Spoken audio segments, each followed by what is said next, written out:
नमस्कार, मैं हूं मीनू सिंह और आप देख रहे हैं द नेशन न्यूज। आइए नजर डालते हैं अब तक की खास खबरों। सीपी राय को कांग्रेस ने बनाया प्रदेश प्रवक्ता। कांग्रेस प्रवक्ता बनने के बाद सीपी रॉय ने की प्रेस वार्ता।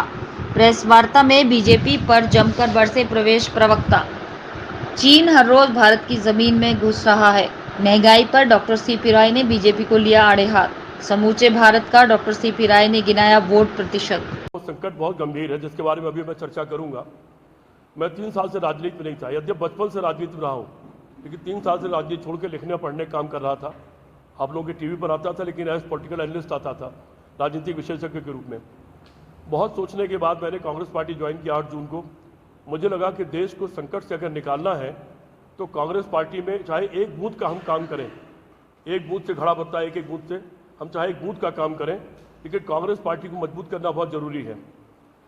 उसका कारण यह है, बिना कांग्रेस पार्टी के इस देश की सत्ता को हटाया नहीं जा सकता। पिछले चुनाव में 65-66 करोड़ वोट पड़ा। उस वोट में 1/3 वोट यानी 22 करोड़ वोट भारतीय जनता पार्टी को पड़ा।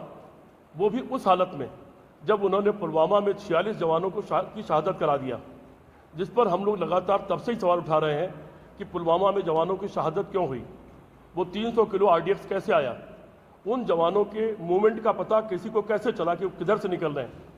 CRPF ने उन जवानों के हेड्स ने सरकार से मांग की थी कि हमको मूवमेंट के लिए जहाज दे दिया जाए। वो जहाज क्यों नहीं दिया गया, ये सब तथ्य तो सामने आ चुके हैं, कोई मैं नई बात नहीं कह रहा हूं। और उन 46 जवानों को शहादत को इस्तेमाल किया गया।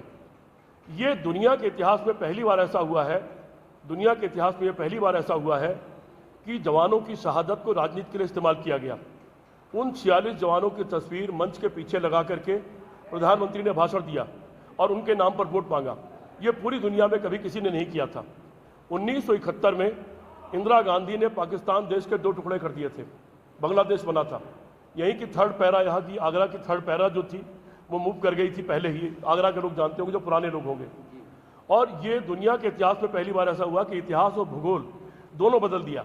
लेकिन इंदिरा गांधी का आप उठा के गूगल चेक कर लीजिएगा, उन्होंने जवानों की शहादत या बांग्लादेश के युद्ध को अपने राजनीति के लिए इस्तेमाल नहीं किया, चुनाव में उससे वोट नहीं मांगा। तो ये इतना नीच काम पहली बार हुआ है।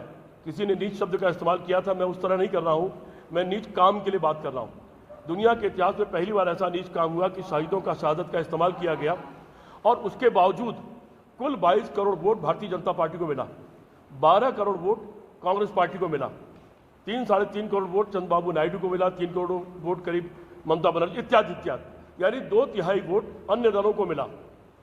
अगर राजनीति शास्त्र में एक विषय है कि क्या अनुपातिक प्रतिनिधित्व सिस्टम चालू कर दिया जाए, क्या अनुपातिक प्रतिनिधित्व ये होता है कि 100 वोट पड़ा, किसी को 10 पड़ा यानी 1/10, तो जितनी सीटें हैं उसका 1/10 सीट उसको दे दी जाए। किसी को 20 पड़ा तो 20% सीट उसको दी जाए।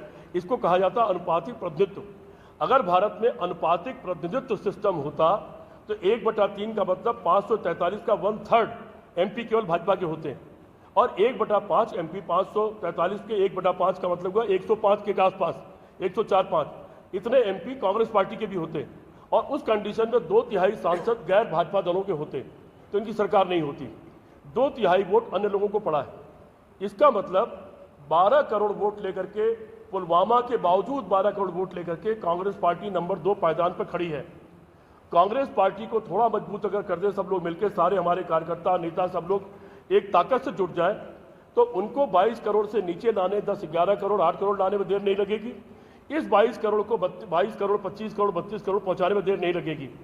इसलिए हमारी सबकी जिम्मेदारी है, जनता की, लिखने पढ़ने वालों की, कलमकारों की, पत्रकारों की, सबकी जिम्मेदारी है कि वर्तमान देश में जो संकट है इससे निपटने के लिए कांग्रेस पार्टी को मजबूत करें।